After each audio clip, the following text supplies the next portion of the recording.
মত 23টা বছরে আমি কি পরিমাণ কাঁদছি জানো না? আমি আর কত কাঁদলে তুমি নামাজ পড়তে? আমি তায়েফের রক্তে পাথরের আঘাতে আমার পিঠটা ছিদ্র করে ফেলছি চালনির মতো। আমি 14 দিন ক্ষুধার কষ্টে পেটে পাথর বাঁধছিলাম 2টা। আমার ঘরের চুলায় 3 মাস কোনদিন আম্মা জান আয়েশা নবীর স্ত্রী বলছে যে খোদার কসম 3 মাস কোনদিন চুলায় আগুন জ্বলে নাই। দান দান শহীদ করে রক্তে জর্জরিত হলাম, কোনদিন ঠিক মতো খাইলাম না, সারা রাত উম্মতের জন্য কাঁদলাম। বিনিময়ে আর কত কাঁদলে, আর কত রক্ত ঝরাইলে তুমি? আমি রসূলের কথা মনে করতাম। হ্যাঁ বলে যুবক ভাই নিয়ত করো, ভাইয়া নওজোয়ান নিয়ত করো, সেজদা করো। বাপ যে কপালে সেজদা নাই ওই মানুষ না। যে মানুষ সেজদা করে না ওই জানোয়ার, ওই হাইওয়ান, ওই চতুষ্পদ জন্তু। শিক্ষিত তো দূরে থাকতে বেটা, কোনো মানুষে না। সেজদা বিহীন মানুষ হয় না। কোরআন শরীফে আছে, আল্লাহ বলছেন এই যেখানে ওয়া ইন্না আলাইকাল লা'নাতা ইলা ইয়াউমিদ্দিন। ইবলিসকে আল্লাহ বলছে, ইবলিস তুই আমারে সেজদা দিলি না, মনে রাখিস আমার সেজদা হুকুম পালন করলি না, কিয়ামত পর্যন্ত তোর উপরে আমি আল্লাহর লানত।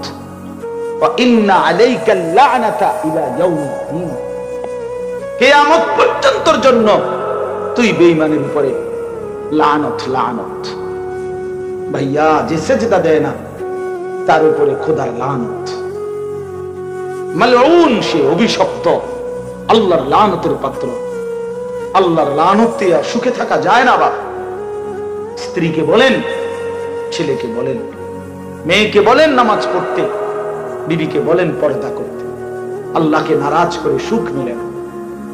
বেপর্দা নারীর জীবনে কোনো তৃপ্তি নেই। আপনি দেখেন,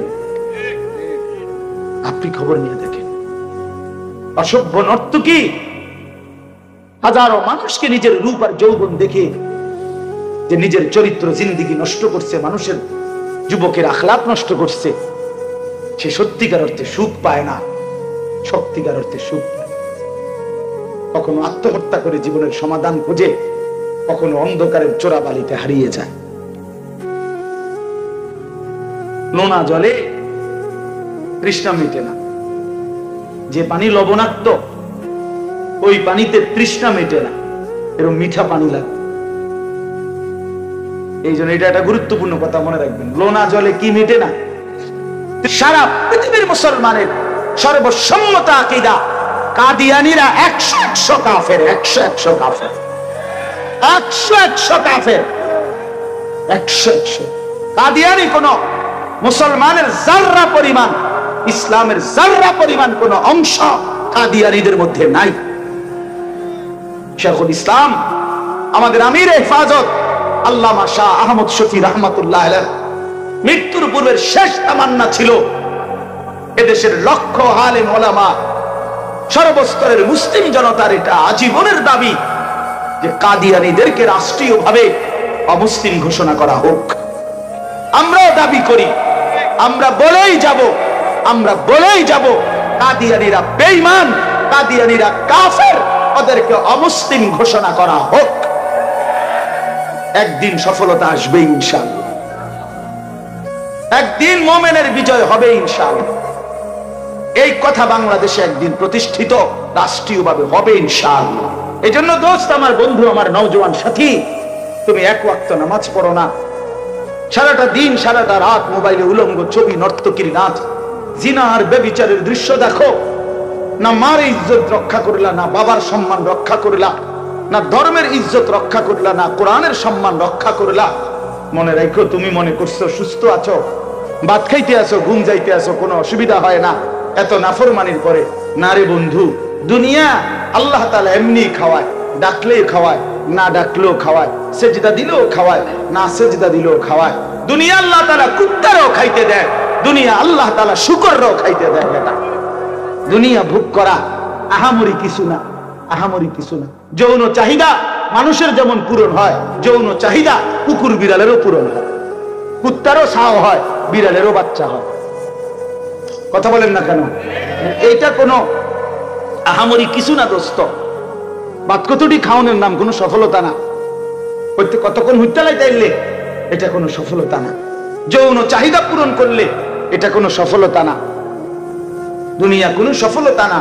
এ তো জন্তু জানোয়ারেরও পূরণ হয়। ऐसे रहे या वैसे रहे, वहां देखना कैसे रहे। এখানে তো এমনি বা হেমনে রয়েই গেলা, কিন্তু দেখার বিষয় তো হলো ওয়াহা কেসা রাহা, সেখানে কেমনে থাকবা, কবরে কেমনে থাকবা, হাসরের ময়দানে কেমনে থাকবা, বেনামাজি সন্তান কেমনে জিন্দেগি কাটাইবা। এই জন্য আমি আপনাদের কাছে বলতে চাচ্ছি, মূল কথা এটাই, আল্লাহ তাআলা আমাদেরকে ঈমানের দৌলত দিয়েছেন, মুসলমানের পরিচয় দিয়েছেন, একটি শ্রেষ্ঠ কিতাব কোরআন দিয়েছেন, শ্রেষ্ঠতম রাসূল দিয়েছেন। আল্লাহ তাআলা শ্রেষ্ঠ মালিক, ইসলাম আমার শ্রেষ্ঠ ধর্ম, আমি নষ্ট হব কেন? আমার ভাই বুঝছেননি আমার কথা? আল্লাহ যার রব, নবী মুহাম্মদ সাল্লাল্লাহু আলাইহি সাল্লাম যার রাসূল, কোরআন যার কিতাব, ইসলাম যার ধর্ম, সে চরিত্রহীন হবে কেন? কিসের অভাবে আমরা নষ্ট হয়ে গেলাম? কিসের অভাবে বরবাদ হয়ে গেলাম? চারটি সর্বশ্রেষ্ঠ নিয়ামত, আল্লাহ সর্বশ্রেষ্ঠ, নবী সাল্লাল্লাহু আলাইহি সাল্লাম সর্বশ্রেষ্ঠ, কোরআন সর্বশ্রেষ্ঠ, ইসলাম সর্বশ্রেষ্ঠ। চারটি সর্বশ্রেষ্ঠ নিয়ামত আমার আপনার কাছে থাকার পরেও আমি চরিত্রহীন হলাম কেন? আমি বরবাদ হব কেন? ফেরেশতারা জিজ্ঞাসা তো করবে। বিশ্বাস করেন, এই বেটা, এত বড় চারটি শ্রেষ্ঠ সম্পদ থাকার পরে তুই কেমনে জাহান্নামী হইলি? তুই কেন জাহান্নামী হইলি বান্দা? কেন না ফরমানি করলি? কিসের অভাব? এই জন্য আপনাদের কাছে আমি অনুরোধ করছি, রাত হয়ে গেছে, মেহেরবানি করে আপনারা ভাবতে শিখেন। আখিরাত যদি আমরা ভুলে যাই, আল্লাহকে যদি আমরা ভুলে যাই, আমাদের মৃত্যু পরবর্তী যদি জিন্দেগি ভুলে যাই, তো এই মুসলমান পরিচয় দিয়ে হলোটা কি? এই ঈমানের পরিচয় দিয়ে হলোটা কি? আমারে আল্লাহ মুমিনের ঘরে দিয়ে লাভটা হলো কি? কোরআনুল কারীমে আছে, ফাবিআইয়ি হাদিসিন বা'দাহু ইউমিনুন। শুনতেছেন? আল্লাহ তাআলা বলেন, বান্দা, আমি আমার সর্বশ্রেষ্ঠ কথা কোরআন 23টা বছরে নাজিল করেছি। এই কোরআন আমার কালাম, 23 বছরে আমি আমার রাসূলকে তোমাদের জন্য পাঠিয়েছি। এত বড় শ্রেষ্ঠতম কথা কোরআন, এত বড় শ্রেষ্ঠতম রাসূল তোমাদেরকে দেওয়ার পরে আর কি বললে? ওই ভাই শুনেন না, আর কি বললে? ফাবিআইয়ি হাদিস। আল্লাহ বলে, বান্দা, আমি আর কি নাজিল করলে, আর কোন কিতাব পাঠাইলে, আর কোন রাসূল পাঠাইলে ইউমিনুন তুমি ঈমানদার হইতা, সেজদা করতা, আর কেমনে বললে? আর কোন নবী? বলো ভাই, এখানে যারা নামাজ পড়ো না, তোমরা করবে, একজনই বুঝুক। নবী সাল্লাল্লাহু আলাইহি সাল্লাম জিজ্ঞেস করবে হাসরের ময়দানে, উম্মত, 23টা বছরে আমি কি পরিমাণ কাঁদছি জানো না? আমি আর কত কানলে তুমি নামাজ পড়ো? এবার কোরআনুল কারীমের 6টা আয়াত আমি আপনাদের সামনে পড়ছি, অল্প একটু সময়, আর এই তরজমাটা শুনে আমরা যারা এখানে আসছি, এখানে বসছি, আমাদের কাছে আল্লাহ তাআলার প্রধানতম চাওয়া, আল্লাহ তাআলা আমাদেরকে ঈমান দিয়েছেন, মুসলমান পরিচয় দিয়েছেন। এটা আল্লাহ তাআলার সবচেয়ে বড় ইহসান ও কারাম। কোন মানুষের উপরে আল্লাহর সবচেয়ে বড় দয়াটা কি? সবচেয়ে বড় দয়া হলো যাকে আল্লাহ তাআলা ঈমান দান করেছেন। কালেমা লা ইলাহা ইল্লাল্লাহ, এই দৌলত যাকে আল্লাহ দিয়েছেন, যার কলিজার মধ্যে কালেমা আছে, যার জবানে কালেমা আছে, যার জিন্দেগীর মধ্যে কালেমা আছে, এটাই আল্লাহর পক্ষ থেকে দেওয়া সর্বশ্রেষ্ঠ নিয়ামত। সর্বশ্রেষ্ঠ নিয়ামত আল্লাহ তাআলা আমাদেরকে দিয়েছেন। কালেমার মোকাবেলায় 7 আসমান ও জমিন কিছুই না। নবী সাল্লাল্লাহু আলাইহি ওয়াসাল্লাম বলেন, 7 আসমান ও জমিনকে যদি এক পাল্লায় রাখা হয়, কালেমা লা ইলাহা ইল্লাল্লাহকে যদি ভিন্ন পাল্লায় রাখা হয়, নিশ্চিত কালেমার পাল্লাটাই ভারী হবে। তো আল্লাহ তাআলা সেটা আমাদেরকে দিয়েছেন। আমরা নিজেদেরকে মুসলমান পরিচয় দেই না? আমাদের এখন এখানে আমরা যারা বসছি, যে কেউকে যদি বলি কালেমাটা বলেন, স্বাচ্ছন্দ্যে স্বতঃস্ফূর্ত ভাবে বিনা সংকোচে সে বলবে, ঠিক কিনা বলেন না? কারণ এই নিয়ে তার কোনো অসন্তুষ্টি নেই, এই নিয়ে তার কোনো লজ্জিত কোনো অনুভূতি নেই। এমন না যে আচ্ছা হুজুর কইছেন কইতে আছে একটু চিন্তা করে লই কম কিনা, হ্যাঁ দুই একজন জিগাই, আমারও তো কিছু লোক আছে, এমন কেউ বলবে? এত বড় গাদ্দার আশা তো করি এখানে নাই, ঠিক কিনা? তাইলে এই যে নিয়ামত আল্লাহ আমাদেরকে দিয়েছে, আল্লাহ দয়া করে দিয়েছেন। ভাই আমি কেন মুসলমানের ঘরে জন্ম নিলাম, আরেকজন কেন নাফরমানের ঘরে জন্ম নিল? এক্ষেত্রে আমারও কোনো যোগ্যতা নাই, তারও কোনো ব্যর্থতা নাই, সবটাই রব্বে কারীমের ফয়সালা, আল্লাহর ফয়সালা। আমি গত আগস্ট মাসে এক চিল্লা সফরে ছিলাম, উত্তরবঙ্গ দিনাজপুর। এই 40 দিনের সফরে আমি একদিন 72 বছর বয়স্ক একজন হিন্দু লোককে কালেমার দাওয়াত দিছিলাম। 3 জন আলেম মিলে আমরা, ওনার 2 ছেলে মুসলমান কিন্তু চাচা হিন্দু। 72 বছর লোকটার বয়স। 2.5 ঘন্টা ওনারে বুঝাইছিলাম। আমরা 3 জন কাঁদছিলাম। আমি কাঁদছি ওই চাচার জন্য। কতভাবে বললাম ওনারে, কত কিছু বললাম, সর্বোচ্চ শক্তি দিয়ে বলছি, মহব্বত দিয়া, চোখের পানি দিয়া বলছি, চাচা উনি এটা বলে ঈশ্বর অদ্বিতীয়, ঈশ্বরের কোনো অংশীদার নেই, তাই বলছি চাচা এইটাই কালেমা, এই কথাইটাই আমরা লা ইলাহা ইল্লাল্লাহর অর্থ এইটাই। আপনি এটা শুধু এই লা ইলাহা ইল্লাল্লাহ মুহাম্মাদুর রাসূলুল্লাহ কালেমাটা বলেন, আপনি আজীবনের জন্য অনন্তকালের জাহান্নাম থেকে বাইচা যাবেন। কিন্তু সেই ভদ্রলোক বলতেছেন আমি এটা বলবো, কোনোভাবেই বলে নাই। আমি আমার 26 জন সাথী ছিলাম, আমরা 16 জন আলেম এক জামাতে আমরা ছিলাম। তো এই জামাত সাথীদের কাছে আইসা আমি বললাম, দেখেন 72 বছর বয়স্ক একটা লোক আজ জীবনের 72 বছর পার করে ফেলছে, কিন্তু কোনদিন তার জবান দিয়ে তার মালিকের নাম উচ্চারণ হয় না। আর আমি আপনি নওজোয়ান ভাই, তোমরাও শোনো ভাই, সেই ছোট্টবেলায় 2 বছর বয়স থেকে মায়ের মাধ্যমে, বাবার মাধ্যমে, মক্তবের হুজুরের মাধ্যমে কত হাজারবার এই পর্যন্ত আমরা এই কালেমা এই জবান দিয়ে উচ্চারণ করতে পারছি। এই সৌভাগ্যের কি দিয়া আমরা বিনিময় দেব? আল্লাহ তাআলা আমাদেরকে কত বড় নিয়ামত দিয়েছে, কত বড়। অনেক লোক দেখছি এই উত্তরবঙ্গে দিনাজপুর প্রকাশ্যে, সেখানে খ্রিস্ট ধর্ম একেবারে খোলামেলা খ্রিস্ট ধর্ম প্রচার করে, প্রকাশ্যে এই নিকৃষ্ট কাদিয়ানি কাফের প্রকাশ্যে তাদের মতবাদ সেখানে প্রচার করে। বাংলাদেশে অথচ গোটা পৃথিবীর উলামায়ে কেরাম, সারা পৃথিবীর মুসলমানের সর্বসম্মত আকীদা, কাদিয়ানীরা 100 কাফের, 100 কাফের, 100 কাফের, 100। কাদিয়ানী কোন মুসলমানের জাররা পরিমাণ, ইসলামের জাররা পরিমাণ কোন অংশ কাদিয়ানীদের মধ্যে নাই। শেখুল ইসলাম আমাদের আমির হেফাজত আল্লামা শাহ আহমদ শফি রাহমাতুল্লাহ আলাইহি মৃত্যুর পূর্বের শেষ তামান্না ছিল এদেশের লক্ষ আলেম ওলামা, সর্বস্তরের মুসলিম জনতার এটা আজীবনের দাবি যে কাদিয়ানীদেরকে রাষ্ট্রীয়ভাবে অমুসলিম ঘোষণা করা হোক। আমরাও দাবি করি, আমরা বলেই যাব কাদিয়ানীরা বেঈমান, কাদিয়ানীরা কাফের, ওদেরকে অমুসলিম ঘোষণা করা হোক। একদিন সফলতা আসবে ইনশাআল্লাহ, একদিন মুমিনের বিজয় হবে ইনশাআল্লাহ। এই কথা বাংলাদেশে একদিন প্রতিষ্ঠিত রাষ্ট্রীয়ভাবে হবে ইনশাআল্লাহ। তো বলতেছিলাম যে আমি আপনি ভাইয়া, আল্লাহ তাআলার বহুত বড় ইহসান, আল্লাহ তাআলা আমাদেরকে ঈমান দান করেছেন।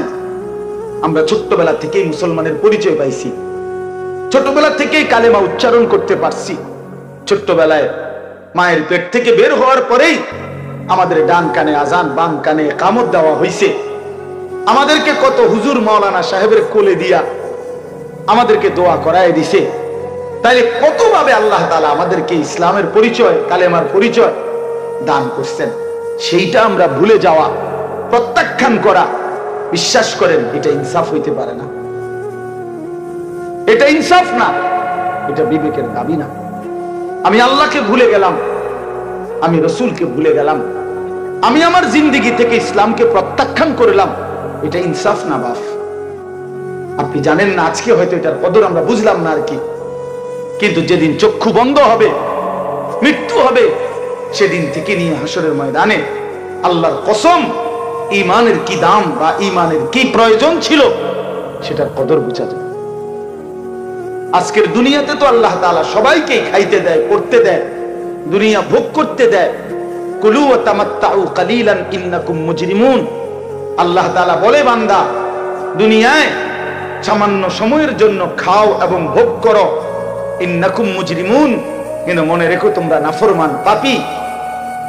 যারা নাফরমানি করছো আমি খাইতে দিচ্ছি, যারা কুফরি করছো আমি খাইতে দিচ্ছি, যারা মুশরিক শিরিক করছো, নাস্তিক মুরতাদ বেঈমান বেনামাজি বেহায়া বেশরম সুদখোর হারামখোর জিনাখোর ব্যভিচারী মদখোর নেশাখোর গাঁজাখোর বাবাখোর ফুট্টাখোর ইয়াবাখোর, আরে নিকৃষ্ট দুশমন, আল্লাহ বলে তোরে আমি দুনিয়ায় খাইতে তো দিলাম, পড়তে তো দিলাম, তো মনে রাখিস নাফরমান, মৃত্যু থেকে নিয়ে হাসরের ময়দানে আমার নাফরমানির কারণে ওই জায়গায় আখিরাতের ময়দানে এক ঢোক পানিও নাফরমানের কপালে মিলবে না,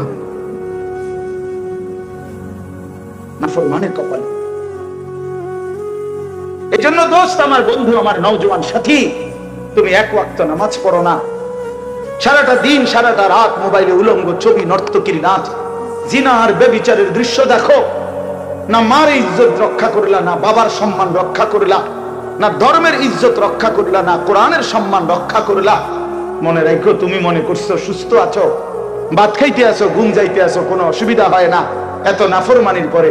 না রে বন্ধু, দুনিয়া আল্লাহ তাআলা এমনি খাওয়ায়, ডাকলেই খাওয়ায়, না ডাকলেও খাওয়ায়, সেজদা দিলেও খাওয়ায়, না সেজদা দিলেও খাওয়ায়। দুনিয়া আল্লাহ তাআলা কুত্তারও খাইতে দেয়, দুনিয়া আল্লাহ তাআলা শুকররাও খাইতে দেয় না। দুনিয়া ভোগ করা আহামরি কিছু না, আহামরি কিছু না। যৌন চাহিদা মানুষের যেমন পূরণ হয়, যৌন চাহিদা কুকুর বিড়ালেরও পূরণ হয়, কুত্তারও ছাও হয়, বিড়ালেরও বাচ্চা হয়। কথা বলেন না কেন? এইটা কোনো আহামরি কিছু না দোস্ত। ভাত কতটি খাওয়ানোর নাম কোনো সফলতা না, কতক্ষণ হুইটালাই চাইলে এটা কোনো সফলতা না, যৌন চাহিদা পূরণ করলে এটা কোনো সফলতা না, দুনিয়া কোনো সফলতা না। এ তো জন্তু জানোয়ারেরও পূরণ হয়। ऐसे रहे या वैसे रहे, वहां देखना कैसे रहे। এখানে তো এমনি বা হেমনে রয়েই গেলা, কিন্তু দেখার বিষয় তো হলো ওয়াহা কেসা রাহা, সেখানে কেমনে থাকবা, কবরে কেমনে থাকবা, হাসরের ময়দানে কেমনে থাকবা, বেনামাজি সন্তান কেমনে জিন্দেগি কাটাইবা। এই জন্য আমি আপনাদের কাছে বলতে চাচ্ছি, মূল কথা এটাই, আল্লাহ তাআলা আমাদেরকে ঈমানের দৌলত দিয়েছেন, মুসলমানের পরিচয় দিয়েছেন, একটি শ্রেষ্ঠ কিতাব কোরআন দিয়েছেন, শ্রেষ্ঠতম রাসূল দিয়েছেন। আল্লাহ তাআলা শ্রেষ্ঠ মালিক, ইসলাম আমার শ্রেষ্ঠ ধর্ম, আমি নষ্ট হব কেন? আমার ভাই বুঝছেন আমার কথা? আল্লাহ যার রব, নবী মুহাম্মদ সাল্লাল্লাহু আলাইহি সাল্লাম যার রাসূল, কোরআন যার কিতাব, ইসলাম যার ধর্ম, সে চরিত্রহীন হবে কেন? কিসের অভাবে আমরা নষ্ট হয়ে গেলাম, কিসের অভাবে বরবাদ হয়ে গেলাম? চারটি সর্বশ্রেষ্ঠ নিয়ামত, আল্লাহ সর্বশ্রেষ্ঠ, নবী সাল্লাল্লাহু আলাইহি সাল্লাম সর্বশ্রেষ্ঠ, কোরআন সর্বশ্রেষ্ঠ, ইসলাম সর্বশ্রেষ্ঠ। চারটি সর্বশ্রেষ্ঠ নিয়ামত আমার আপনার কাছে থাকার পরেও আমি চরিত্রহীন হলাম কেন? আমি বরবাদ হব কেন? ফেরেশতারা জিজ্ঞাসা তো করবে। বিশ্বাস করেন, এই বেটা, এত বড় চারটি শ্রেষ্ঠ সম্পদ থাকার পরে তুই কেমনে জাহান্নামী হইলি? তুই কেন জাহান্নামী হইলি বান্দা? কেন না ফরমানি করলি? কিসের অভাব? এই জন্য আপনাদের কাছে আমি অনুরোধ করছি, রাত হয়ে গেছে, মেহেরবানি করে আপনারা ভাবতে শেখেন। আখেরাত যদি আমরা ভুলে যাই, আল্লাহকে যদি আমরা ভুলে যাই, আমাদের মৃত্যু পরবর্তী যদি জিন্দেগি ভুলে যাই, তো এই মুসলমান পরিচয় দিয়ে হলোটা কি?